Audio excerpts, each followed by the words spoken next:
Tangent, segment, interior and exterior angles of a circle. At the end of this video lesson, you are expected to determine the relationship between tangent, segment, interior and exterior angles of a circle.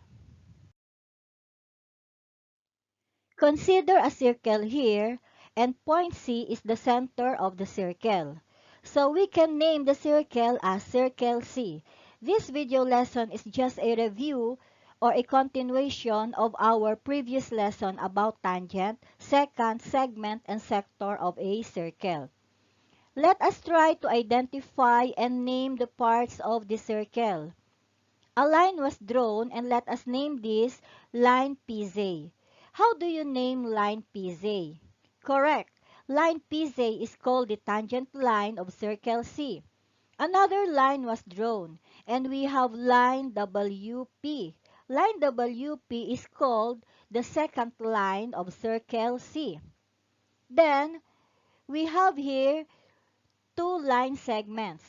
Line segment CQ and line segment CO.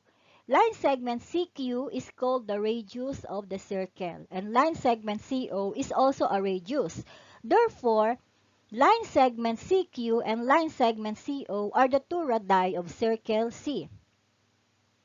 Then, line segment QO is called the chord of the circle.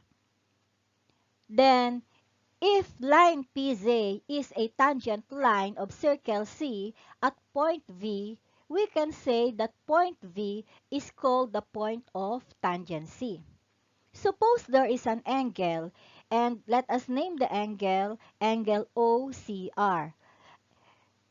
Angle OCR is called a central angle because the vertex of angle OCR is at the center of the circle. Then we have here the shaded portion. How do you name the shaded portion of circle C? Correct. This is called the segment of the circle. Another example.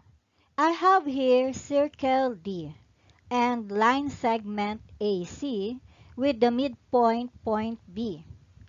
AC is tangent to circle D at point B.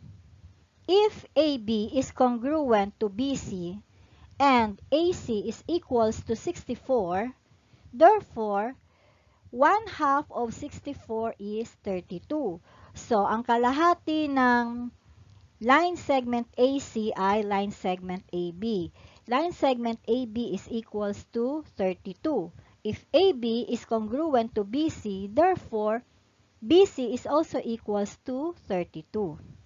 Now, if DB is equals to 36, we know that DB is also a radius. So, the measurement of DB is 36, or the radius is 36. Let us now find the measurement of DC. Since AC is tangent to DB, AC is perpendicular to the radius DB. And if I will draw a line from point D to point C, naka-form tayo ng isang right triangle. Ang altitude natin o ang height natin ay ang line segment DB. At ang base ng triangle ay line segment BC. So, ang hinahanap natin ay DC. DC is the hypotenuse of triangle DBC. So, the formula for finding the hypotenuse of a right triangle is equals to the square root of the square of the altitude plus the square of the base. So, ang ating hypotenuse ay DC.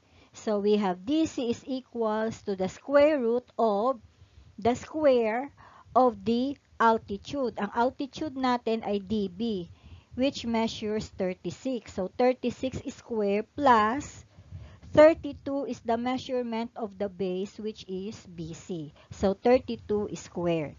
Let us simplify. DC is equals to, so 36 square is equals to 1,296 plus 32 square is equals to 1024. Simplifying, we got DC is equals to the square root of 2320. Therefore, DC is equals to 48.17. If DC is equals to DA, and we know that, okay, DB is the radius.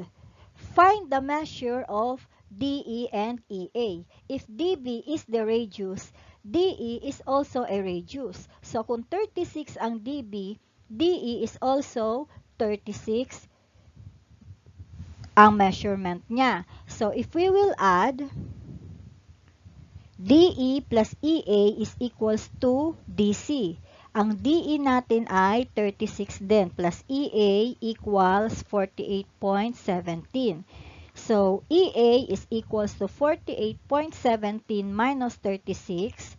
EA is equals to 12.17. Finding the area of a segment of a circle. In our previous lesson, you learned that to find the area of a segment of a circle, you must subtract the area of the triangle formed by the two radii and the chord connecting its endpoints from the area of the sector. Actually, there are different ways in finding the area of a segment of a circle. So, this is just one of those different ways. So, given, we have here circle T and the two radii, radius TP and radius TQ. These two radii formed a sector. So, let us name this as sector PTQ. And a line segment was drawn from point P to point Q. And this shaded region here is called the segment of the circle. To find the area of the segment of a circle, so gawin muna natin yung unang method na natutunan nyo nung previous lesson natin. Let us first find the area of sector PTQ. If the measure of arc PQ is equals to 30 degrees and the measure of line segment PT is equals to 10 centimeters, we know that PT is a radius. So to find the area of the sector of sector PTQ,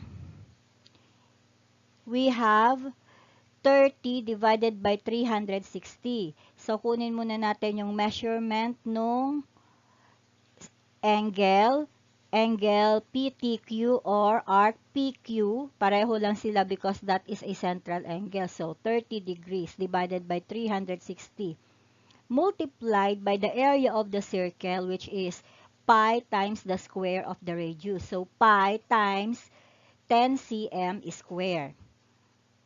Simplifying, the lowest term of 30 over 360 is 1 over 12 multiplied by pi.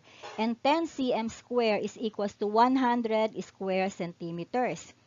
So, we can simplify. We have 25 over 3 pi square centimeters. So, ito yung area ng sector PTQ. How will you find the area of the triangle?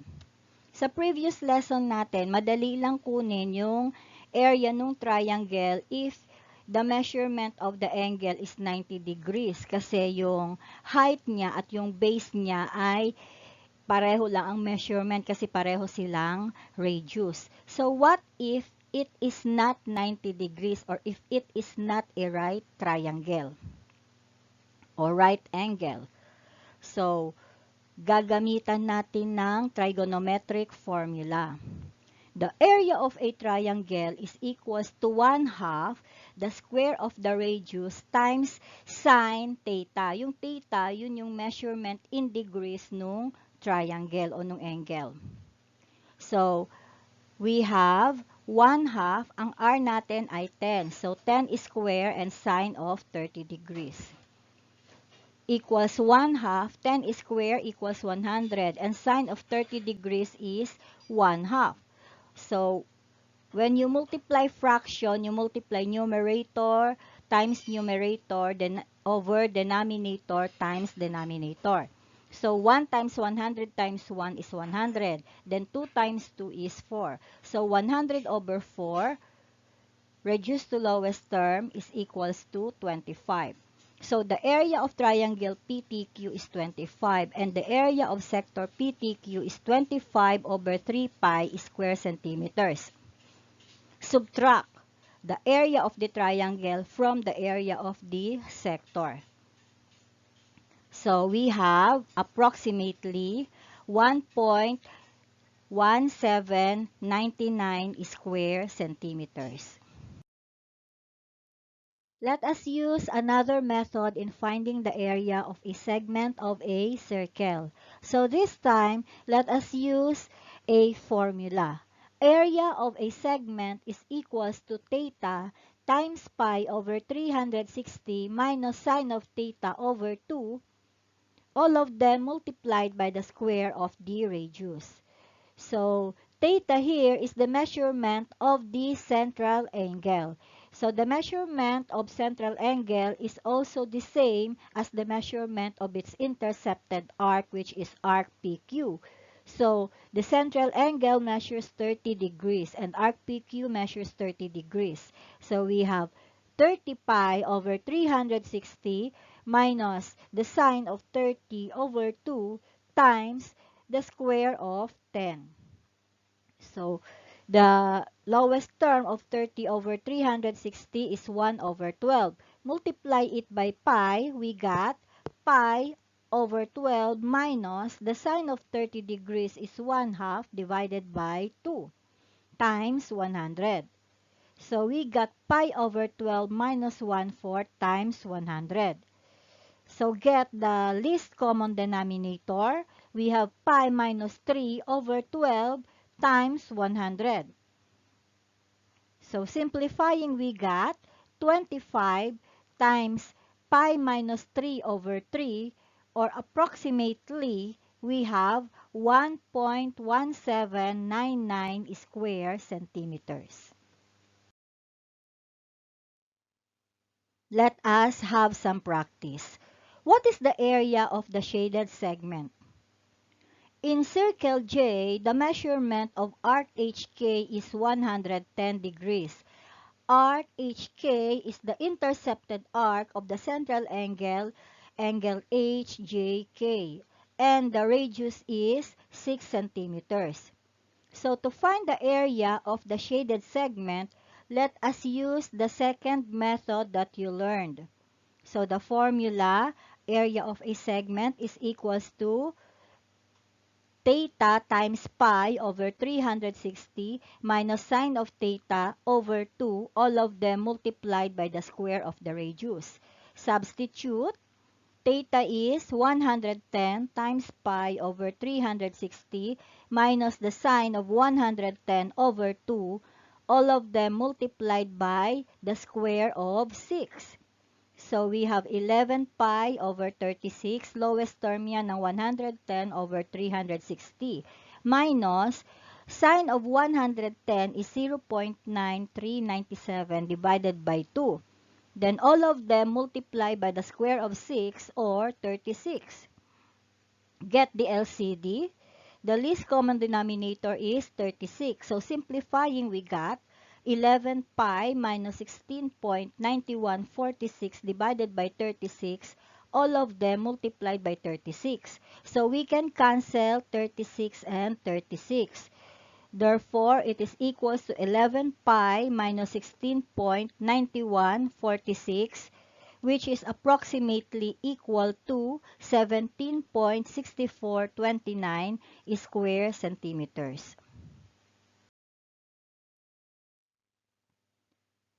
Interior angle theorem. The measure of the angle formed by the two seconds or two chords is equal to 1/2 the sum of the measures of the intercepted arc. Circle O and second line AB, another second line DE. Find the measurement of angle DCA. The measurement of angle DCA is equals to the 1/2 the measure of its intercepted arc. What is the intercepted arc of angle DCA? Arc AD plus arc BE. Then, how will you find the measurement of angle DCB? It is equals to the measure 1/2 the measure of its intercepted arc.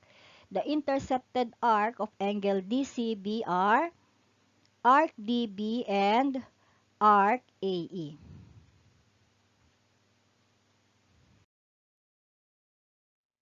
Let's practice. Circle M. If arc QR is equals to 129 degrees and arc ST is equals to 71 degrees, find the measure of angle SLT. The measure of angle SLT is equals to 1/2 the sum of arc QR plus arc ST. So if arc QR is equals to 129 degrees and arc ST is 71 degrees, find the sum of the two. We got 1/2 of 200 degrees. And 1/2 of 200 degrees is 100 degrees. Therefore, the measure of angle SLT is equals to 100 degrees. Now let us find the measure of angle RLT. If you notice, angle SLT and angle RLT are linear pairs, and we know that the measure of linear pair is equals to 180. If you add the measurement of angle SLT and the measurement of angle RLT, it is equals to 180 degrees. So if the measure of angle SLT is equals to 100 degrees, plus the measure of angle RLT equals 180 degrees. Therefore, the measure of angle RLT is equals to 180 minus 100, which is equals to 80 degrees.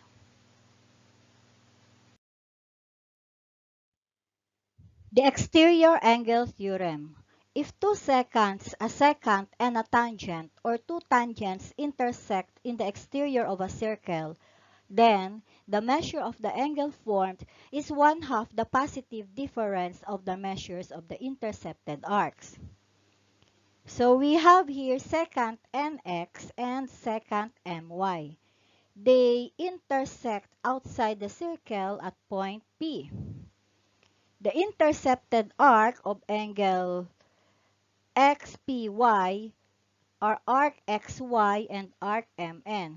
So the measure of angle XPY is equals to 1/2 the measure of arc XY minus the measure of arc MN. For example, if the measure of arc XY is equals to 140 and the measure of arc MN is equals to 30 degrees, therefore the measure of angle XPY is equals to 1/2 140 minus 30. So kanina, nag-intersect yung dalawang secant sa loob ng circle. Pero ngayon, outside the circle, kaya instead of adding, we will subtract. So 140 minus 30 is 110. And 1/2 of 110 is 55 degrees. Therefore, the measure of angle XPY is equals to 55 degrees. Let's practice. Circle M. If arc LQ is equals to 27 degrees and arc SR is equals to 125 degrees, find the measure of angle STR. Measure of angle STR is equals to 1/2 the measure of arc SR minus the measure of arc LQ. So we have 1/2 125 degrees minus 27 degrees. Simplify, equals 1/2 of 98 degrees. And 1/2 of 98 degrees is equals to 49 degrees. Therefore, the measure of angle STR is equals to 49 degrees. We're done. You are now ready to answer your module. Follow carefully the instructions indicated in every page. Thanks for watching. Thanks for listening. This is Teacher Nati saying, let us thank God for all the blessings that He has given us.